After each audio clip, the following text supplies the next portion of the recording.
গ্রামের মানুষ সুস্থ ছিল কেন? ন্যাচারালি তারা রোদ্রেই থাকতো এবং পায়ে জুতা পরিয়া বুট জুতা পরিয়া হাল চাষ করতো, তাই না? খালি পায়ে। তাহলে তারা গ্রাউন্ডিং আর্থিং তাদের এমনিতেই ছিল এবং বেশিরভাগই আলহামদুলিল্লাহ 5 ওয়াক্ত নামাজ মসজিদে গিয়ে গিয়ে পড়তো। আমার ছোটো চাচা উনি ইমাম ছিলেন, আমরা দেখছি সবাই মসজিদে যে জামাতে নামাজ পড়ে। এখন অবশ্য গ্রামে কিন্তু কম লোক মসজিদে যে নামাজ পড়ে, আগে কিন্তু বেশি লোক মসজিদে যে নামাজ পড়ে। এখন মসজিদ সুন্দর হয়েছে, আগে মসজিদের কোনো কিছু ছিল না, সিস্টেমই ছিল না। মানে কোনো রকম একটা বেড়া দেওয়া, বৃষ্টি হলে মনে আছে উপর থেকে টপ টপ করে পানি পড়ে গর্ত হয়ে যাইতো মাটির মধ্যে। হ্যাঁ, আর এখন তো মোজাইক করা, এসি লাগানো, কিন্তু মুসল্লি নেই। এমনও মসজিদ আছে গ্রামে যেখানে শুধু ইমাম সাহেব একাই, সাথে তার মুয়াজ্জিন এই নামাজ পড়ে, ফজরের নামাজ, বুঝলেন? কোনো মুসল্লি যায় না। এখন হলো এখনকার কথা বলতেছে।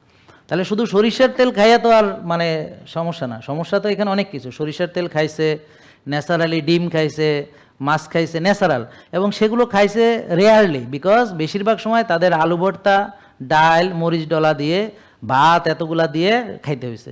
কোথায় ডিম? এত ডিম জোগাড় করতে পারে নাই, হয়তো নিজেদের ডিম পাইলে হয়তো খাইছে, মাছ হয়তো নিজেরা পাইছে খাইছে, কিন্তু কিনে আইনা মাছ মাংস ডিম, আরে বাবা এত না। কোনো কেউ মারা গেলে জিয়াফত হইলে হয়তো গরুর মাংস জুটছে, আর হয়তো কোরবানির সময় গরু করছে, তাও গ্রামে কয়টা লোক কোরবানি দিত? কয়জন কোরবানি দিত? দিলেও ভাগে, তো বেশিরভাগ লোকই দিতে পারতাম না। তাহলে তাদের পরিমিতি বোধ ছিল, 2 বেলা খাইতো। আমার মনে আছে আমাদের গ্রামে খাইতো 2 বেলা, বিশেষ করে যারা পরবাসীরা আসতেন। পরবাসী মানে ওরা নৌকা ভরে আসতো, নৌকায় ভরে আসতো, বড় একটা নৌকো নিয়ে আসতো। ওরা কি করতো? ওই পেটে ভাতে কাজ করতো।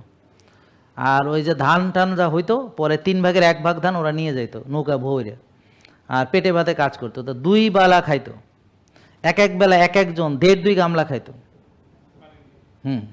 এই কিচ্ছু না, একটু ডাইল হলে হয়, একটু আলু ভর্তা হলে হয়, মরিচ ডলা দিয়ে খাইলো। আর যদি কোনো তরকারি পাইলো, সবজি টবজি, তো মহা খুশি। ডিম পাইলে তো মহা খুশি। মাছ মাংস ওরা দাবিও করতো না, মানে পাইলে সে বেশি খুশি আর কি, এটা তারা আশা করতো না।